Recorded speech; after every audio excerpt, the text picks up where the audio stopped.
Dreams, well, we tell our children that dreams like these can be achieved with a little luck and a lot of hard work. For some children, perhaps, but it can never be more than a dream for Kathy nor Jimmy. Kathy will never have the opportunity to reassure an anxious passenger. Jimmy will never operate the complicated controls of a big jet liner. For Kathy and Jimmy are mentally retarded. Kathy will return to her doll, and her dreams of faraway places will be realized only through fantasy. And Jimmy will come no closer to a pilot's uniform than his imagination and a paper airplane can take him. But Kathy and Jimmy are not alone. There are, in the United States, hundreds of thousands of Kathys and Jimmys in every walk of life, on the farms, in low-rent housing districts, in suburban homes and apartments, and in the better-class neighborhoods of any city or town. For their number is legion, and wherever people live, there also live the mentally retarded. But who are the mentally retarded, and what are they really like?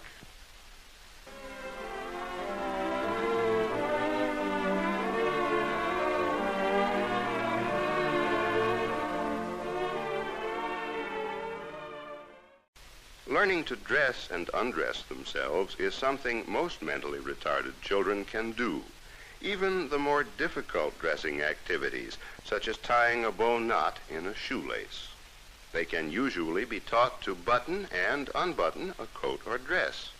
It requires patience, of course, but patience is the key to all successful teaching, just as persistence and repetition of effort are the keys to successful learning.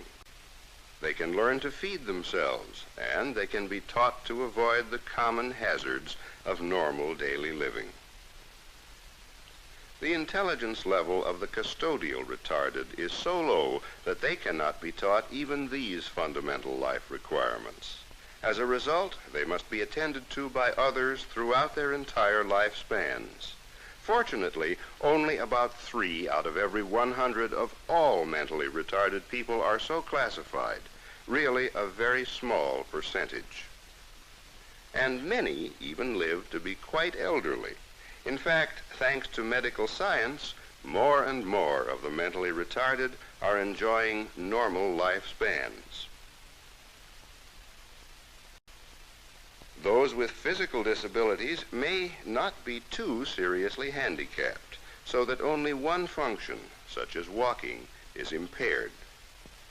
But there is often more serious disability, so that the person is handicapped in many human functions.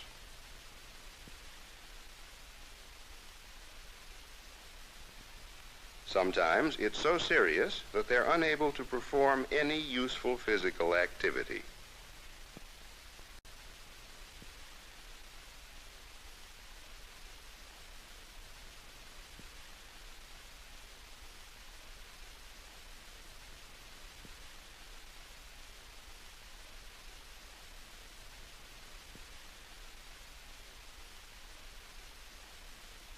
Sensory disabilities are those involving defective vision and hearing.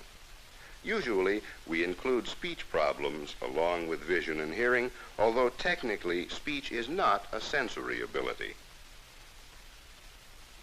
Primary retardation has an hereditary origin. Defective genes and chromosomes bring about abnormal physical, organic, and glandular disturbances which, in turn, may account for the defective intelligence. Regardless of the cause of the mental retardation, one fact remains clear. Serious retardation is frequently accompanied by physical abnormalities, and these can occur in a wide variety of forms. Seemingly random motions and movements are fairly common among the custodial retarded, and they may take many forms. Sometimes there are motions which seem to have no meaning whatever and may even cause unintentional self-inflicted injuries. For those who are capable of such things as learning to read, it's important to encourage them to go on, to learn as much as they are capable of. Not only because it will help them to assume their eventual place in society, but also in terms of personal satisfaction. The reading may be slow and labored, but learning to read, even at very simple levels, can be a valuable experience and an enjoyable pastime. However, we must remember to set realistic standards that are not too high for the individual. And what applies to reading also applies to other academic efforts. But academic efforts are only part of the picture. It's equally important that the mentally retarded learn to get along pleasantly with other people. This may include learning the common courtesies, finding enjoyment in sharing, and in helping others. Sometimes, as with all children, the learning has its difficult moments, when consideration for others seems less important than having one's own way. All children need time for constructive and educational hobbies. Arts and crafts in group settings promote concentration. They serve to develop hand-eye coordination and hand and finger dexterity.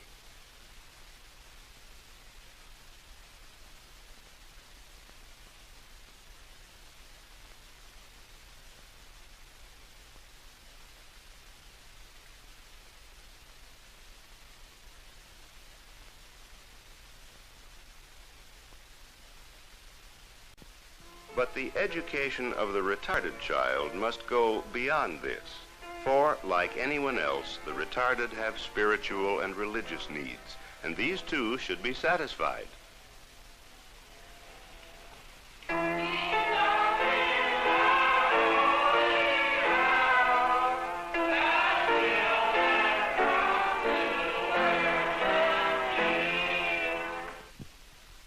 Most people, if they believe the mentally retarded are able to perform any useful work at all, probably think of them only in terms of the most simple manual operations. And they would undoubtedly feel that such tasks should require almost no judgment or decision-making. The fact is, however, that many mentally retarded are capable of goal-directed activity. They can do many kinds of jobs which are often denied them, such as filling orders. A great number of the mentally retarded are dependable and quite capable of following instructions. This boy works regularly as a messenger, carrying important messages and documents. But regardless of the job level, and regardless of what kind of general or specialized training has been given, the mentally retarded are no different from any of us in one respect. The most important single qualification for job success is socialization, the ability to work pleasantly and cooperatively with others. Who are the mentally retarded? They are people. They come in both sexes and in all sizes, shapes, creeds, and colors. Their number is, and wherever people live, there also live the mentally retarded.